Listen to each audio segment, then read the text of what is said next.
around our time we did our third interview, we was talking about how Ant Glizzy was coming off as goofy and doing shit that he doing, but also not feeling about his statement about how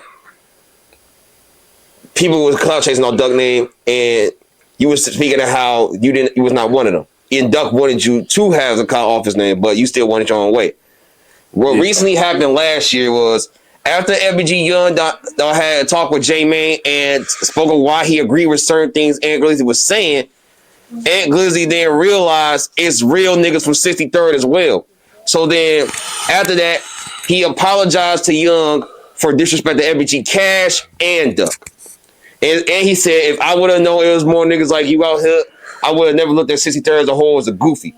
And he only looked at him as a goofy because of his issues with King Yellow. But overall, he apologized for past statements that he done made. And Duck is your brother. So considering that he apologized to not just a friend, but to the family, what's your take on it?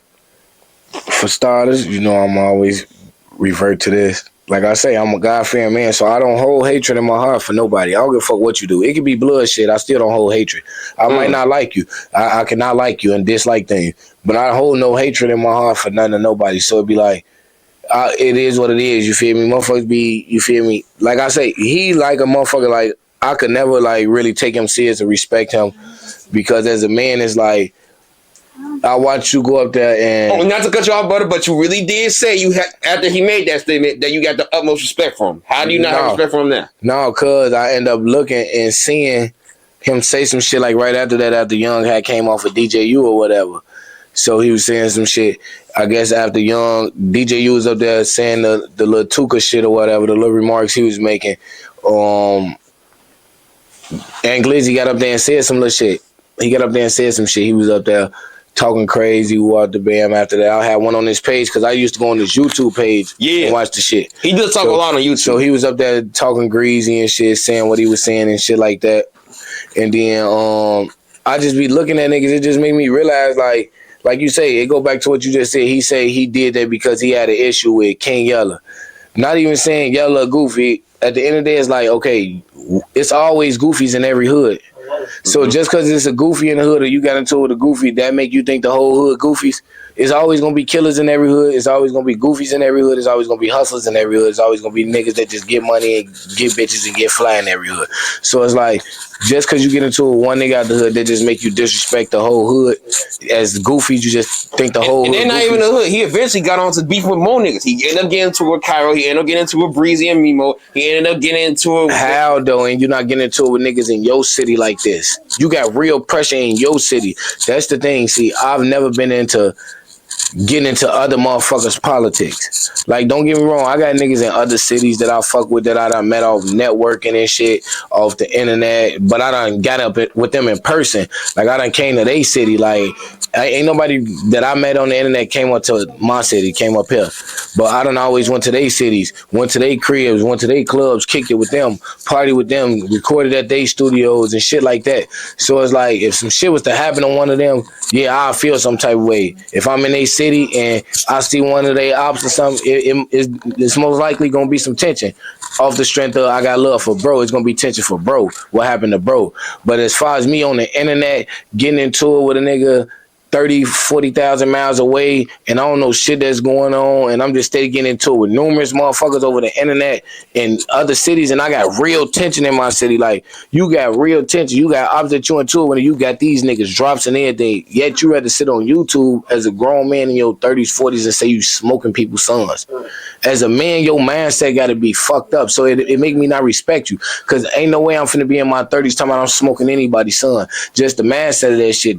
I always looked at the shit is childish. Even like when I do it, it's still childish shit. So it's like, ain't no way I'm finna be 30 plus finna be out here talking about I'm smoking somebody's son on YouTube, and I got my kids watching this. I got kids that may be watching this. If we trying to set a different example for the next generation, what we do in the streets is what we do in the streets. Like, motherfuckers putting this shit on the internet now and sitting up there letting these kids see this shit, and that include me too, because I got my faults too. That don't exclude me. Motherfuckers put certain shit up there on the internet, and motherfuckers got to realize motherfuckers got kids growing up under us and everything. So it's like, him as a grown man is like, shit, Niggas like him supposed to be setting examples for niggas that's still in their 20s like me. But that's why niggas like me done failed because we'll almost fail because niggas like him in their 30s and moving like that. Niggas older than us moving the way they moving. Oh, and they supposed to be setting an example. And they supposed to be setting an example. You feel me? So and then it's like influence doing the whole opposite. That's why I move different because like I don't want to be that nigga a motherfucker look at like, damn, he was moving this way, he was moving that way, he was doing this, he was doing that. All he wanted to talk about was this. All he pumped in our head was negativity. I don't want to be that nigga that they talking about like that as an old head. Or a nigga that's in his 30s they talking about like that. And, you feel me? And good thing with this interview, we're going to address everything in a way where we could hopefully give that influence. Yeah. And as far as Ant though, he really has slowed down on talking about Chicago overall as far as disrespecting the city overall. Because he did end up getting into what I'm saying, but then he said he was done with that, and he has. And the only thing he has been talking about when it comes down to Chicago is J-Man and his way of pushing peace. But let's talk about J-Man and his way of pushing peace as of right now. Ever since our last talk about you being against pushing peace, he really has been trying to do ways of putting that time dedication to prove that he is. He got up with Tay Savage and Mimo.